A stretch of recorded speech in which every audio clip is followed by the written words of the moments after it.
किसी ने अच्छी शायरी कही है, जीवन में संघर्ष के बिना खुशियों की उम्मीद रखना फिजूल है।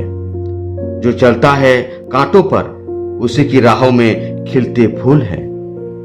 जो हालात बदलने की हिम्मत रखते हैं उन्हें संघर्षशील कहते हैं। डर कर जो हार मान लेते हैं उन्हें जमाना डरपोक कहते हैं। जिंदगी में कुछ पाना है तो संघर्ष के रास्तों पर चलकर संघर्षशील जीवन व्यतीत करना ही पड़ता है।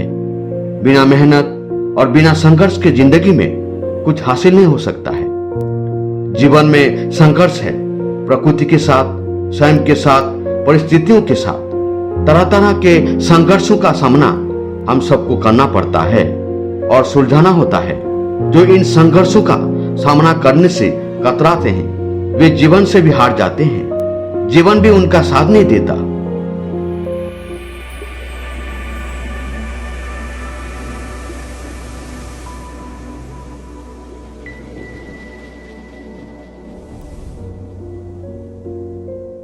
हर सफल इंसान की जिंदगी में एक संघर्ष की कहानी जरूर होगी।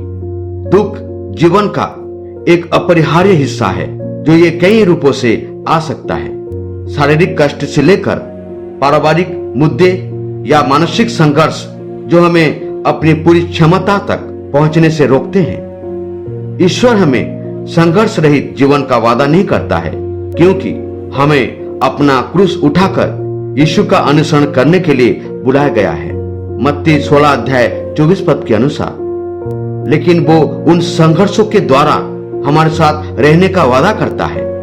हमारे जीवन में कई बार ऐसा होता है जब हम अपनी संघर्षों से अभिभूत महसूस करते हैं और अनिश्चित होते हैं कि हम उनसे कैसे बच सकते हैं। हम एक गिरी हुई दुनिया में रहते हैं और गिरे हुए प्राणी हैं, लेकिन परमेश्वर की मदद से हम जीवन में हमारे सामने आने वाली सबसे बुरी स्थिति पर भी काबू पा सकते हैं। जब आपको जीवन की परीक्षाओं पर विजय पाने की आवश्यकता होगी तो ये वीडियो आपको प्रोत्साहित करेगी।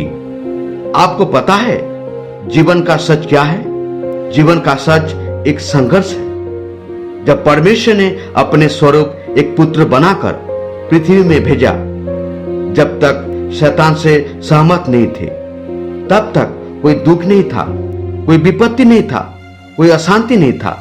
लेकिन शैतान से हाथ मिलाने पर हर आदमी के जीवन में संघर्ष एक मुद्दा बन गया और वही संघर्ष के द्वारा हम आगे बढ़ते जाते हैं। याद रखिए कि अगर आप कुछ करना चाहते हैं तो संघर्ष आपके सामने दीवार की तरह खड़ा होता है।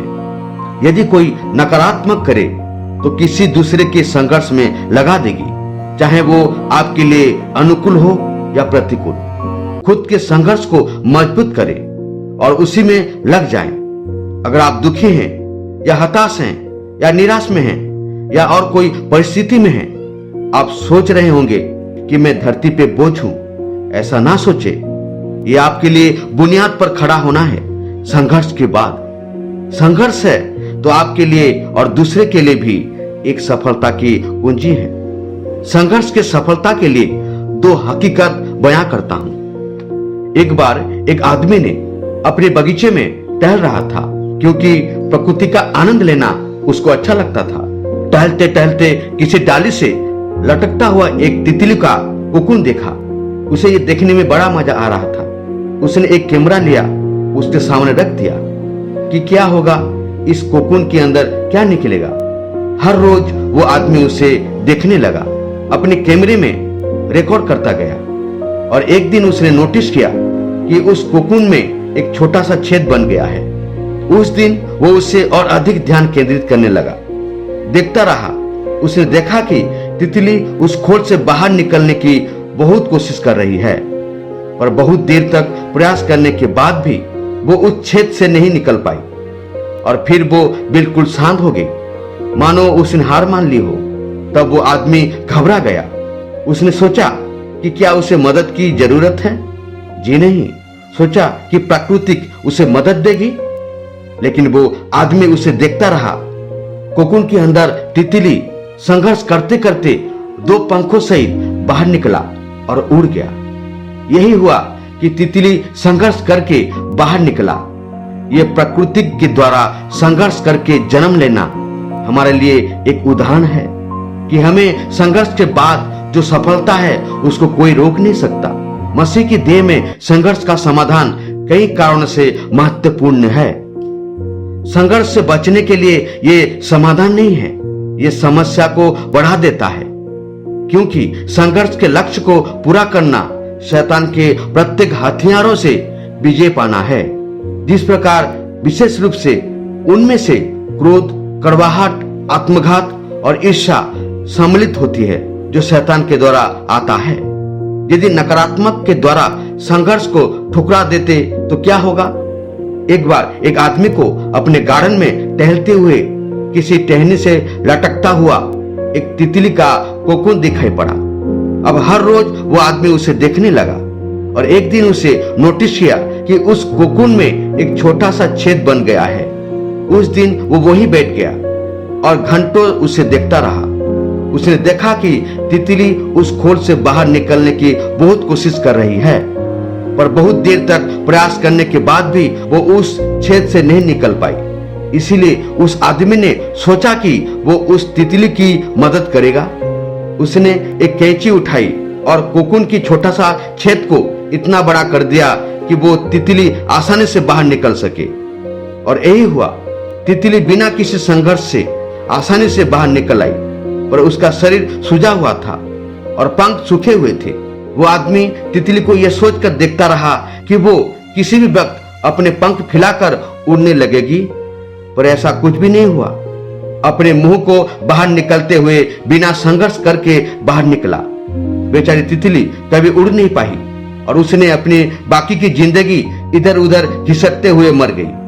वो आदमी अपनी दया और जल्दबाजी में ये नहीं समझ पाया कि दरअसल कोकून से निकलने की प्रक्रिया को प्रकृति ने इतना कठिन इसीलिए बनाया है ताकि ऐसा करने से तितली के शरीर में मौजूद तरल उसके पंखों में पहुंच सके और वो छेद से बाहर निकलते ही उड़ सके।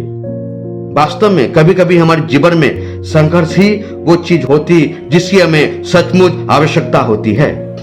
यदि हम बिना किसी स्ट्रगल के सब कुछ पाने लगे तो हम भी एक अपंग के समान हो जाएंगे। बिना परिश्रम और संघर्ष के हम कभी उतने मजबूत नहीं बन सकते जितना हमारी क्षमता है। इसीलिए जीवन में आने वाले कठिन पलों को सकारात्मक दृष्टिकोण से देखें, तब आपको कुछ ऐसा सिखाएगा जो आपकी जिंदगी की उड़ान को पॉसिबल बना देगी। मसीह कलीसिया के अधिकांश विश्वासी जीवन में अधिक संघर्षों में गुजरते हैं। दुनिया से हर विषय की परेशानियां आ पहुंचती है, लेकिन हमें इस परिस्थिति में हमें अकेला संघर्ष नहीं उठा पाते, क्योंकि संघर्ष इतना कठिन होता है कि हम अक्सर स्वयं को असहज परिस्थितियों में रख नहीं पाते। इसलिए यीशु ही हमें मदद करता है। जिस प्रकार पवित्र बाइबल मत्ती 11:28 के अनुसार, हे सब परिश्रम करने वालों और बोझ से दबे लोगों, मेरे पास आओ, मैं तुम्हें विश्राम दूंगा। विश्वासियों के लिए सबसे अच्छी बात है कि संघर्ष को जीतने के लिए धैर्य का अभ्यास करना होगा। जिस प्रकार पवित्र बाइबल में अय्यूब, अब्राहिम, मूसा, दानियल ऐसे नाम हैं जो उनके समय में संघर्ष के द्वारा जीत हासिल किए थे। इस प्रकार तितली संघर्ष के द्वारा जन्म लेता है और उड़ जाता है। ये प्राकृतिक है, हमें सिखाती है कि जीवन एक संघर्ष है।